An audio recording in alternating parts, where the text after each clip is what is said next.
एक खरगोश church organ बजाने की कोशिश कर रहा है। वहीं एक योद्धा एक विशाल घोंघे से लड़ रहा है और एक नंगा आदमी अपने पिछवाड़े से तुरही बजा रहा है। भिक्षुओं, ननों और शहरी शिल्पियों द्वारा चर्मपत्रों पर गिलहरी के बालों के ब्रश से चित्रित ये अजीब छवियां मध्यकाल की सबसे बेशकीमती पुस्तकों के हाशिए पर सजी हैं। ये चित्र अक्सर एक दूसरी कहानी सुनाते हैं जो पाठ्य जितनी ही समृद्ध होती हैं।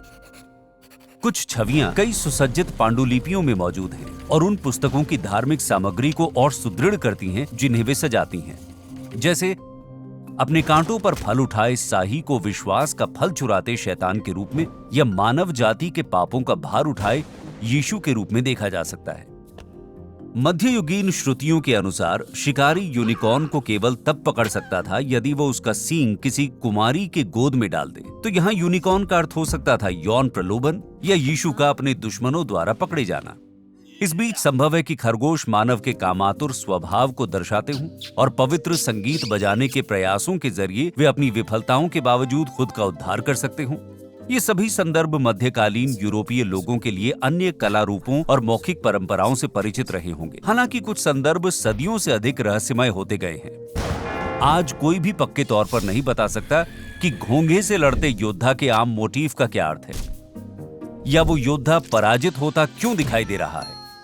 घोंघा मृत्यु की अनिवार्यता का प्रतीक हो सकता है जो सबसे मजबूत शूरवीरों को भी हरा देता है, या ये विनम्रता और शूरवीरों की अपने स्वयं के अभिमान को हराने की आवश्यकता का प्रतिनिधित्व कर सकता है।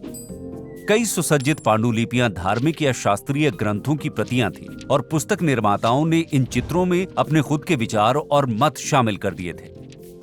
जैसे बट ट्यूबा शायद पाठ्य में घटित हो रही घटना से असहमति जताने का या उस घटना में एक विडंबनापूर्ण घुमाव जोड़ने का एक संक्षिप्त रूप था। चित्रों का उपयोग विध्वंसकारी राजनीतिक टिप्पणी करने के लिए भी किया जा सकता है। स्मिथफील्ड डिक्रीटल्स के पाठ में चर्च के कानूनों और कानून तोड़ने वालों के लिए दंड का विवरण दिया गया है, पर हाशियों पर हंस द्वारा लोमड़ को फांसी दिखाई गई है। आम लोगों द्वारा अपने उत्पीड़कों पर टूट पड़ने का संभावित संकेत है। क्रोनिका मजोरा में मैथ्यू पेरिस ने अपने समय के एक कांड का सारांश लिखा है जिसमें वेल्स का युवराज ग्रिफिन लंदन टावर से गिरकर मर जाता है। पेरिस ने लिखा, कुछ का मानना है कि युवराज गिरा था जबकि अन्य का मानना है कि उसे धक्का दिया गया। उन्होंने हाशिए पर खुद अपना चित्रण जोड़ा कि राजकुमार बिस्तर की चादरों से बनी रस्सी पर भागते हुए गिरकर मर गया। कुछ हाशिए अधिक व्यक्तिगत प्रकार की कहानियां सुनाते हैं। सर जेफरी लटरल द्वारा बनाई गई भजनों और प्रार्थनाओं की पुस्तक द लटरल सोल्जर में दिखाया गया है कि एक युवती अपने बाल बनवा रही है और एक युवा जाल में चिड़िया पकड़ रहा है। उसके सिर पर मुंडा हुआ धब्बा बढ़ रहा है जो दर्शाता है कि वो एक पादरी है जो अपने कर्तव्यों की उपेक्षा करता है। ये एक पारिवारिक घोटाले की ओर इशारा करता है जिसमें एक युवा पादरी सर जेफरी की बेटी एलिजाबेथ के साथ भाग गया था। परिवार के आध्यात्मिक सलाहकार ने पुस्तक में इसे इसलिए छपवाया होगा ताकि वो अपने क्लाइंट को उनकी विफलताओं की याद दिलाए और उनके आध्यात्मिक विकास को बढ़ावा दे। कुछ कलाकारों ने तो पांडुलिपियों में खुद को ही चित्रित कर डाला है। क्रिस्टीन डे पिज़ैन की संकलित रचनाओं की छवि में दिखाया गया है कि डे पिज़ैन पुस्तक फ्रांस की रानी को भेंट कर रही है। रानी डे पिज़ैन की पिछली रचना से इतनी प्रसन्न थी कि उसने अपनी खुद की प्रति बनवाई। इस शाही संरक्षण के बलबूते वो पेरिस में अपनी खुद की प्रकाशन कंपनी खोल सकी। सुसज्जित पांडुलिपियों की परंपरा 1000 वर्ष से भी अधिक समय तक चली।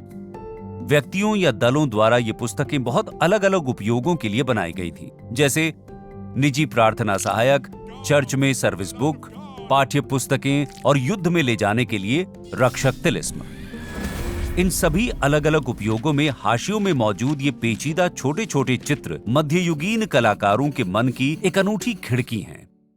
यदि आपको इतिहास के बारे में सीखना अच्छा लगता है तो इस चैनल को सब्सक्राइब करें, क्योंकि कल के सबक हमें आज की चुनौतियों का सामना करने में मदद कर सकते हैं।